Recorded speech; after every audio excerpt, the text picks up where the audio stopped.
नमस्कार. खरं तर काही माणसं आपल्या अभिनयामुळे पडदा व्यापून टाकतात, तर काही आपल्या विचारांनी समाज व्यापून टाकतात. आज आपल्यासोबत असं एक व्यक्तिमत्व आहे, ज्यांनी आपल्या अभिनयाच्या जोरावर 7 समुद्रापार मराठी झेंडा फडकवला आणि महाराष्ट्राच्या मातीत लाखो वृक्ष लावून सह्याद्रीचा देवदूत म्हणून स्वतःची ओळख करून घेतली. आज आपल्यासोबत सयाजी शिंदे आहेत आणि आपण त्यांच्याशीच गप्पा मारणार आहोत. सर नमस्ते. पहिले तर आपण बघितलं की तुमचा आवाज आणि तुमचा हे अभिनयाचा दबदबा जो आहे, तर त्याच्यामुळे तुमची मुलाखत घेताना मला पण थोडं हे होतं. तर हे सगळं असताना तुमची एक वेगळी ओळखसुद्धा निर्माण झालेली आहे, तर ती म्हणजे एक वृक्षमित्र म्हणून. तर त्याबद्दल काय सांगाल? आवश्यकतेपेक्षा जास्त कौतुकच चाललंय सगळं महाराष्ट्रात सध्या. देवदूत काय आहे, झाडासाठी हे काय ते काय. हे अगदी काय होतं की आपली जबाबदारी झटकायची असेल तर दुसऱ्याचं कौतुक करायचं आणि तुमचं चांगलं काम आहे, आपण काय करायचं नाही. हे एक मनुष्य जातीचा आपला एक एक स्वभाव आहे.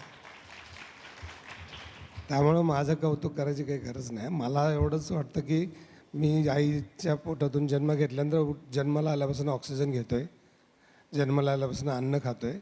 आणि जगात ग्रेट तेवढंच करतात लोक, बाकी काही करत नाहीत. येतात, अन्नपाणी खातात, झोपतात, जगतात. तर त्या गोष्टी फक्त झाडामुळे मिळतात. त्यामुळं आपल्या आईनंतर झाडाचं ग्रेट आहे, एवढी गोष्ट खरी असते असं मी मानतो. त्यामुळे मी माझ्यापासून सुरुवात केली की मला जेव्हा कळलं की हे खरं आहे, तेव्हा मी ठरवलं की आपण शर्म वाटली पाहिजे मला स्वतःला की यार मी इतके दिवस ऑक्सिजन घेतो आहे, इतके दिवस अन्न खातो आहे आणि माझ्यासमोर झाडं जी माझ्या लहानपणी होती ती सगळी तुटलीत आणि ती आता नाही आहेत, तर मला करायला पाहिजे त्याच्यासाठी काम. त्यामुळे मी माझ्या त्या गावापासून सुरू केलं आणि मला पटलं तसंच करतो आहे. बाकी काय ग्रेट करतो आहे आणि अगदी लगेच म्हणजे देवदूत वगैरे एवढं काय नाही. पण सर आपण बघितलं तर निसर्गाबद्दल सगळ्यांना चिंता वाटते, पण प्रत्यक्षात उतरून काम करणं हा मोठा फरक असतो. तर असा कोणता टर्निंग पॉईंट होता की जेव्हापासून तुम्हाला वाटलं की आता प्रत्यक्षात उतरायचं आणि यामध्ये काम करायचं आणि पुढे जायचं? मी आधी पण सांगितला हा किस्सा. आम्ही तर नवले ब्रिजला बसलो होतो 4-5 मित्र. तिथं म्हणे एक भेळ चांगली मिळते. तर माझ्यावर जे 4-5 मित्र होते आणि ते सांगत होते की माझी इथं 400 कोटीची इकडं, 500 कोटीची इकडं. मला वाटलं ही जो रोग आहे ना, माझी प्रॉपर्टी, माझे पैसे आणि माझे बंगले, हा रोगातनं बाहेर पडत नाही आपण. त्यांना कळत नाही की हे आपण घेऊनच जाणार नाही आहे. आपली एवढी जी प्रॉपर्टी आहे तेवढीच खरी प्रॉपर्टी आहे आणि ती खरी प्रॉपर्टी. त्याच्या नादात मी सहज गमतीनं म्हटलं की अरे हे काय बरोबर घेऊन जाणार आहे का आपण. त्यापेक्षा चला दुष्काळ पडला एवढा मोठा, आपण एक गाव चांगलं करू. आपण जर बरोबर झालो आहे काहीतरी चांगलं करण्यासाठी, तर आम्ही कलेक्टरनं फोन केला. सातारचे कलेक्टर होते अश्विन मुदगल. त्यांना म्हटलं इथलं एखादं गाव असेल तर सांगा जिथं आम्हाला जाऊन काम करायचं आहे. तर आम्ही तिकडं पोचता सकाळी 10ची मीटिंग, 12 वाजले पुण्यावरनं सगळे जमून पोचायला. तर मीटिंग अशी उन्हात लावली होती. सगळी माणसं 3-4 गावाची माणसं बसली होती आणि ज्याची 500 कोटी, एकाची 1000 कोटीची प्रॉपर्टी होती त्यांना उन्हात सहन होईना, बसता येणं आणि काय बोलता येणं. म्हटलं आता कुठं चाललं, काय चाललं, काय तर सावली नाही आहे. त्यांना विचारलं इथल्या गावातली सावली कुठं गेली, तर आमच्या गावातल्या पूर्वी इथं जंगल होतं पण हे तोडलं आहे. बापरे. तर मी गमतीनं म्हणतो गौतम बुद्धाला झाडाखाली प्रचिती आली, आम्हाला झाड नव्हतं म्हणूनच प्रचिती आली. आमच्या आयुष्यात झाडच नाही आहे. तर इतकी झाडच तुटली. तर मी म्हटलं गावातल्या लोकांना की आम्हाला काय पैसे आलेत किंवा मस्ती आली म्हणून आम्ही आलो नाही, आपण सगळ्यांनी मिळून आपलं गाव सुधारूया. तर तुम्ही प्रत्येकी 5 झाडं लावूया का, तर आपण या गावात आम्ही मदत करू का, काम करू. मग आम्ही त्यांना मशीन उपलब्ध करून दिली. मग आम्हाला कळलं की 8 दिवसाचं काम होतं, तिथं महिनाभर लोकांनी मशीन वापरली. मग गावातल्या लोकांना वाटायला लागलं की ह्यांना कुठून तर अमेरिकेवरनं पैसे आलेत आणि आपल्या गावाला काही मदत करत नाहीत. तर मनुष्य जातीचा स्वभाव सारखा असा असतो की कोणतरी सहज फुकट चांगलं करत असले तरीसुद्धा त्यांना डाऊट येतो आहे. पण हे सगळं माझे आपलेच भाऊबंद आहेत ना, सगळे भ्रष्टाचार करणारे, खोटं बोलणारे. म्हणजे आता सगळे कॉर्पोरेटरचा अभ्यास केला तर अर्ध्यांच्या बिल्डिंगच्या अनधिकृत बांधकामं चालली आहेत. म्हणजे जे आता उभे होते त्यांचे बरेच निवडणुकीत प्रचाराला जाताना बऱ्याच जणांचं मला कळायचं की याच्या 4 साईट्स आहेत आणि त्या पण अनधिकृत आहेत, तर नंतर हे अधिकृत करून घेणार आहेत. वगैरे आपल्या डोळ्यासमोर ही अशी माणसं भेटत असतात, वागत असतात आणि यांना घेऊन पुढे जायचं असतं. तर अशा रीतीनं त्या गावाची सुरुवात केली. माझ्या गावात 2000 सुरुवात केली झाडांनी, मग इतर गावात, आणि मग अतिशय साधी, अतिशय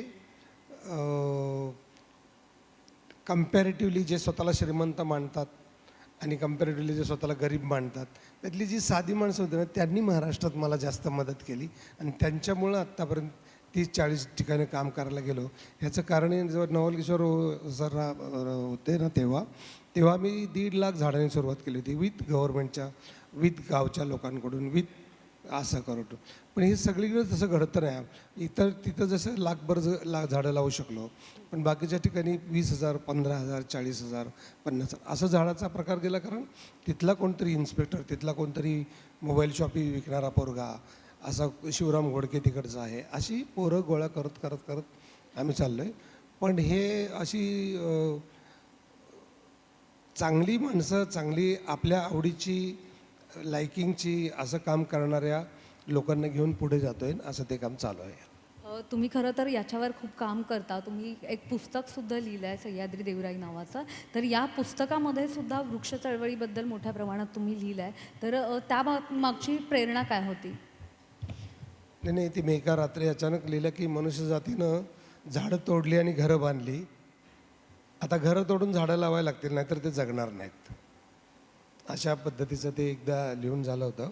पण आपण जर बाबतीत पुण्याबद्दलच जर विचार केला, तर वाईट गोष्टी पुण्यात काय चालल्यात त्यापेक्षा चांगल्या गोष्टी काय सुरू करायच्या असतील, तर मला वाटतं की प्रत्येक विद्यार्थ्याला एक बी, सगळ्या विद्यार्थ्यांनी पुण्यातल्या एक बी आणायचं आणि दरवर्षी एक रोप तयार करायचं आणि ते शाळेला द्यायचं. आमच्या सह्याद्री देवराईला द्या किंवा फॉरेस्ट डिपार्टमेंटला द्या, किंवा पुण्यातल्या प्रत्येक माणसाला वाटतं ना, शहाणी माणसं बोलतात जास्त, करत काहीच नाहीत. एज्युकेटेड श्रीमंत खूप बोलतात आणि खूप दुसरं, म्हणजे आपल्या इथं आपण एकमेकाला ज्ञानच शिकवतोय. बहुतेकांना बहुतेक सगळंच माहिती आहे, काय नाही माहिती असं अजिबात मला वाटत नाही इथं की पर्यावरणाबद्दल कोणाला माहिती नाही. आपण एकमेकाला सारखं सांगत असतो आणि उपदेश करत असतो. उपदेश करणं हा आपला एक रोग आहे आपल्या देशाचा. तर आपण ठरवलं पाहिजे की तुम्ही, मला वाटतं नवल किशोर सर, तुम्ही प्रत्येक विद्यार्थ्यांना एक बी शाळेत दरवर्षी आणायचं, दरवर्षी एक रोप बनवायचं. मग त्याचं काय करायचं ते शाळेनं ठरवायचं. शाळेत जागा असेल तर शाळेत लावूया, फॉरेस्ट डिपार्टमेंटला देऊया, उद्यान विभागाला देऊया. आता नीट बघितलं तर उद्यान विभाग हा इतका गोंधळाचा कारभार आहे. सगळ्याकडे मी जिथं जिथं अभ्यास केला, उद्यान विभागाचं काय काम चालतं आणि नर्सरीज कशा नाहीत आणि नर्सरीज कशा बंद केल्यात आणि ते कसं बाहेरनं झाडं आणतात आणि ती कागदोपत्री कशी असतात. तर आपणच आपल्याला फसवलेलं आहे ना, आपण दुसऱ्याला फसवतच नाही ना, आपण आपल्यालाच फसवतोय. फॉरेस्ट डिपार्टमेंटचं आता तेच झाले, आता फंडिंगच नाही आहे, त्यामुळे रूपच बनणार नाहीत, त्यामुळे रूप लागणारच नाहीत. बातम्या तर खूप येतील, 10 कोटी, 20 कोटी, 40 कोटी अशा, पण प्रॅक्टिकली आता फंड्स नाहीत. म्हणजे मी समजा काल साताऱ्यात होतो, मला कळलं यावर्षी रोपच बनणार नाही आहेत. तर तसं पुणेकरांनी ठरवलं की प्रत्येकाने दरवर्षी एक रोप बनवूया ना, एक घरात रोप आणूया, एक रोप बनवूया आणि फॉरेस्ट डिपार्टमेंटला देऊया. तुमच्याकडे फंड्स कमी आहेत, तुमच्याकडे काय प्रॉब्लेम्स आहेत, म्हणजे पुढाऱ्यांचे किंवा मंत्र्यांचे किंवा यांचे फंड्स हा मोठा प्रॉब्लेम असतो त्यांना सुधारणा करता येत नाही, कारण त्याचा मूळ हेतू असतो फंड्स. आणि तर त्या दृष्टीने विचार केला तर समजा फॉरेस्ट डिपार्टमेंटसाठी आपण पुणेकरांनी प्रत्येकाने ठरलं की झाड एक बनवायचं, एक रोप बनवायचं, द्यायचं, तर तो मार्ग जास्त होईल, तो प्रॅक्टिकली होईल. आणि मग त्या रोपांचं काय करता येईल, मोकळ्या जागा कशा भरता येईल आणि पुढे कसं जाता येईल असं मला वाटतं. सर, इतकं सगळं याच्यामध्ये या पुस्तकामध्ये लिहिलेलं आहे वृक्षांबद्दल वगैरे. जर एखाद्या वाचकानं हे पुस्तक घेतलं, वाचलं आणि जेव्हा हे वाचून पुस्तक संपवेल, बाजूला ठेवेल, तर त्याच्या मनात काय नेमकं वेगळं तयार होईल या पर्यावरणाबद्दल, वृक्षांबद्दल, आणि तो नेमका काय करेल, म्हणजे काय काय वाटतं? ज्ञानाचा प्रॉब्लेमच नाही आहे, ज्ञान भयंकर झालं आहे, उतू चाललं आहे ज्ञान. प्रॅक्टिकली कोणी करत नाही. प्रॅक्टिकली प्रत्येकानं ठरवलं पाहिजे ना की पर्यावरणाचं इतकं बोलतोय तर माझ्या वया इतकी झाडं मी लावली पाहिजे. तू लावलीस तुझ्या वया इतकी झाडं?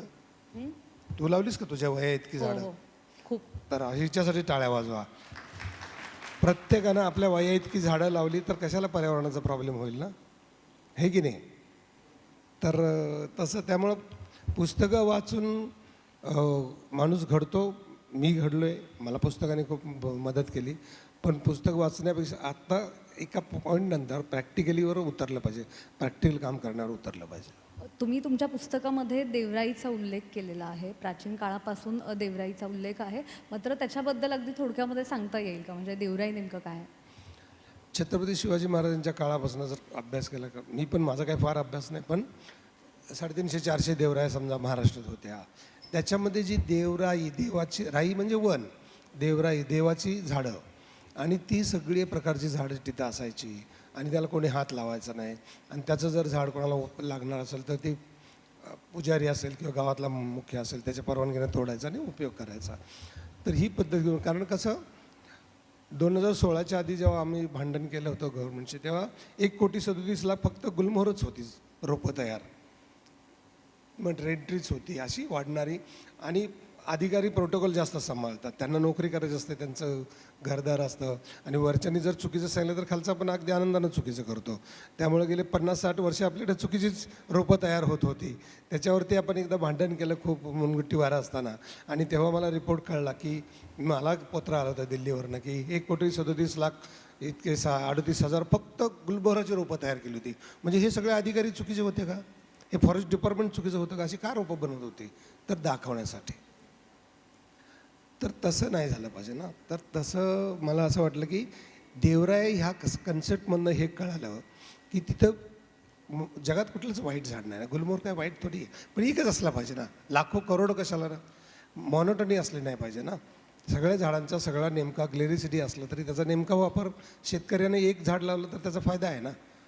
पण त्याची जर मॉनोटनी केली खूप झाली तर मग तो त्रासदायक आहे ना एकमेकाला. तसं देवराईमध्ये सगळ्या प्रकारची गवतं, वेली, झुडपं, फळाची झाडं, ज्याचा काय माणसाला उपयोग नसला की माणसाला वाटतं हे फालतू झाड आहे. तसं नाही, ते निसर्गाच्या दृष्टीने ते महत्त्वाचं झाड आहे. गोड आंबा पण असतो, कडू आंबा पण असतो, ते तुरट आंबा पण असतो, तर निसर्गाचा भागच आहे ना. तसं देवराईत ते सगळं असतं, आणि अशा देवराया उभ्या व्हाव्यात अशी आमची इच्छा आहे. तर आम्ही किमान 70-80 प्रजाती ते 650 प्रजाती इतक्या देवरायात आम्ही पोचलो आहोत. जो करून महाराष्ट्राच्या फॉरेस्ट डिपार्टमेंटमध्ये तुम्हाला 20-25 प्रकारचीच रोपं बघायला मिळतात. हे आपलं दुर्दैव असतं ना. म्हणजे ही पण आपलीच माणसं आहेत ना, फॉरेस्ट डिपार्टमेंटला काम करणारी, निसर्ग तिथं घेणारे. हे कोण माझे वैरी थोडी आहेत, आपलीच भाऊबंद आहेत, आपलीच माणसं आहेत ना, आपल्याच बाजूची माणसं आहेत. पण हे का पद्धतीनं फंड्स नीट वापरत नाहीत, आणि का ते जास्तीत जास्त रोपं तयार करत नाहीत, आणि का बिया गोळा करत नाहीत, तर त्यांना दोष देण्यापेक्षा आपण यावर्षी जास्त बिया गोळा करूया, आपण जास्त रोपं बनवूया, आणि आपण जास्त पुढे जाऊया, असं आपल्यापासून सुरुवात करावी. आजकाल अनेक जण वृक्षारोपण करतात, पण तुमचं वृक्षारोपणाचं मॉडेल किंवा जी तुमची सह्याद्री देवराई ही संकल्पना आहे, तर ती कशी वेगळी आहे आणि कशी अधिक शाश्वत आहे? झाडाचे गुण घेऊ, झाडाचे गुण गावू. झाड म्हणत नाही मी ह्यांचा आहे, त्यांचा आहे, त्यांचा आहे, त्यांचा आहे. झाड रोगी माणसाला पण तेवढंच फळ गोड देतं, आणि लय करोडपती असेल त्याला पण तेवढीच गोड देतं. त्याच्यात काय तो मागे पुढे बघत नाही. त्यामुळे झाडाचे गुण घेऊ, झाडाचे गुण गावू, असं मी ब्रीद वाक्य काढले.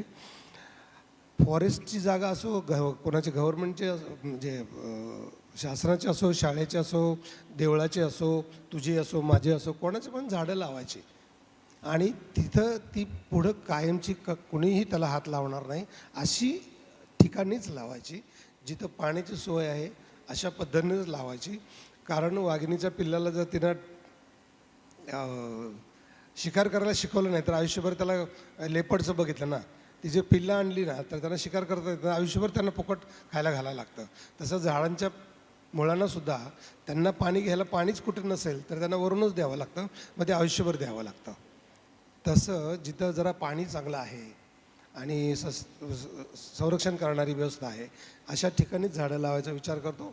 आणि त्यामुळं थोडी लावली तरी चालतील, पण अशी लावायचा विचार करतो. पुण्यासारख्या शहरामध्ये आपण बघितलं तर विकासाच्या नावाखाली सुद्धा अनेकदा वृक्षतोड झालेली आहे, पण दुसरीकडे शहराचा विकाससुद्धा तितकाच महत्त्वाचा आहे. तर मग विकास आणि पर्यावरणाचं संवर्धन हे समतोल आपण कसा साधू शकतो? दोघं खोटं बोलतात ना, हा प्रॉब्लेम आहे. उद्यान विभाग असेल, आयुक्त असेल, कोणी असेल, कधी असेल, अतिक्रमण असेल, फॉरेस्ट डिपार्टमेंट असेल, ह्या डिपार्टमेंटच्या एकमेकाशी काढलं ना की नदीचे प्रॉब्लेम असतील, कचऱ्याचे प्रॉब्लेम असतील, मग एका पॉईंटला उदासीनता, एका पॉईंटला डिसिजन घेण्यावरती वेळ जातो आणि ते प्रकरण इतकं वाढत जातं की माझ्या मते आता शहरं सुधारणं नाही. आता शहरांना कळत नाही ते दरिद्री आहेत आणि गावांना कळत नाही ते श्रीमंत आहेत. तर गावामध्ये जेवढी हवा चांगली आहे, जेवढं अन्न चांगलं आहे, जेवढं जे काय अन्न पाणी हवा जे काय चांगलं आहे त्यांच्याकडं, ती खूप किमतीचं आहे. आणि इकडं जे काय आहे पैसे जास्त आहेत पण ते किमतीचं अन्न पाणी नाही आहे. याचा बॅलन्स कसा होणार हे माझ्या त्या विचाराच्या पलीकडचा भाग आहे. अजून मला त्याच्याबद्दल काही सुचत नाही. उद्यापासूनच जर पुणेकरांसाठी काही सांगायचं असेल, पुणेकरांना जर एखादं महत्त्वाचं पाऊल उचलायचं असेल पर्यावरणासाठी, तर त्यांना तुम्ही एक काय महत्त्वाचा सल्ला द्याल किंवा काय आवाहन कराल? काय स्वतःपासून सुरुवात करायची. मला बाबा मी पुण्यात एका नदीच्या कार्यक्रमाला बोलवलं होतं तर मला इतकं वाईट वाटलं त्या नदीतला कचरा बघून. आणि मला सुचलं की आमच्या सगळ्यांचा उडाला आहे सेन्सर आणि माझ्या नदीला झाला आहे कॅन्सर. तर नद्या इतक्या चांगल्या उगल्यात फक्त शहरामध्ये खराब झाल्या आहेत. कारण शहरात हुशार श्रीमंत माणसं राहतात. त्यामुळे प्रत्येक शहरात ज्या नद्याचे नाले झालेत ते केवळ शहरातच झालेत. आता ह्यात काय शिकवायचं आपण इतक्या हुशार माणसांना, इतक्या श्रीमंत माणसांना ज्यांच्याकडं गाड्या प्रचंड आहेत. गाड्यातनं कचरा काढतात आणि असा बाहेर टाकतात. असं तुम्ही बघितलं असेल कुठेही तुला चित्र दिसतं. पुण्याच्या आजूबाजूला फिरताना तुम्हाला केवढा कचरा दिसतो. ह्या लोकांना आपण काय सांगणार ना. अशा लोकांना शिकवण्या एवढं अजून माझ्याकडं ज्ञान नाही आहे. खरं तर प्रत्येकालाच पर्यावरणाबद्दल हे आहे आपुलकी वाटते, पण सुरुवात कशी करायची? जर एखाद्याला काहीतरी सुरुवात करायची असेल तर ती ते कशी करू शकतात? ही दरवर्षी रोप बनवा, लावा, डोक्यात झाड लावा, म्हणजे ते बाहेर लागेल. झाड सगळ्यासाठी उपयोगाचं आहे. आणि खरं तर ना मला हे काही सांगायला आवडत नाही आहे. मला काय शिकवायचं नाही आहे. मला माझं कळलं आहे नक्की काय करायचं. जिथं जिथं मोकळ्या जागा आहेत त्या भरायच्यात. जिथं जिथं देवराई बनेल तिथं तिथं करायची आणि शांत राहायचं आहे. कोणाला शिकवायच्या भानगडीत पडूया नको. आपलं आपण काम करत जाऊया आणि पुढे जेवढं आता मला 10 वर्षांनी जे समाधान मिळतं आहे, जी झाडं लावली ती एवढी मंडपासारखी मोठी झाली, असं वाटतं की तेच काम चालू राहावं. उगाच कोणाला शिकवण्याच्या भानगडीत पडूया नको. एखादं झाड लावलं तर म्हणजे प्रत्येक जणाची अशी इच्छा असते, पण त्याचं संगोपन ते पुढे करू शकत नाही. तर त्यांना काय सांगाल? संगोपन, झाड लावून त्याचं संगोपन कसं करायचं? त्यांनी संगोपन, जागा चांगली असली, पाणी चांगले असले की संगोपन करायला काही लागत नाही. झाड आपण स्वतः वाढतं. तुमचे मुलांना संगोपन करायला लागतं खूप, झाडांना नाही करायला लागत. मला एक वाटतं की गव्हर्नमेंटच्या लेवलवरती, पुण्याच्या लेवलवरती तुम्हाला करता आलं तर वृक्षप्रसाद योजना ही चालू करावी. पुण्यातल्या मी दगडूशेठ हलवाई गणपती 2-2.5 वर्ष नेऊन झाडं दिली. त्यांना सांगितलं की जेवढे लोक अभिषेक करतात त्यांना फक्त एक रोप द्या आणि अर्धा तास पूजा चालते. त्यात म्हणा की हा सिद्धिविनायकचा दगडूशेठ गणपतीचा प्रसाद आहे, एवढं झाड तुम्ही लावा. ज्यांना शक्य नाही त्यांनी घेऊन जाऊ नका. ज्यांना शक्य आहे त्यांनी ते झाड लावा. कारण गणपतीचा प्रसाद आहे म्हटल्यानंतर ते लावतील. ही योजना राबवली कारण आपला देश श्रद्धेतनंच खूप पुढे जातो. नक्कीच, खूप खूप धन्यवाद. तर या पद्धतीच्या वृक्षप्रसाद योजना पुण्यातल्या प्रत्येक देवळात तुम्ही सुरू केली आणि ती राबवली. म्हणजे मला वाईट वाटते की दगडूशेठ हलवाई लोकांच्या त्यांना पैसे नाही आहेत त्यांच्याकडं. हे उत्तर ऐकून, म्हणजे झाडांसाठी पैसे नाहीत. द्या प्लीज द्या.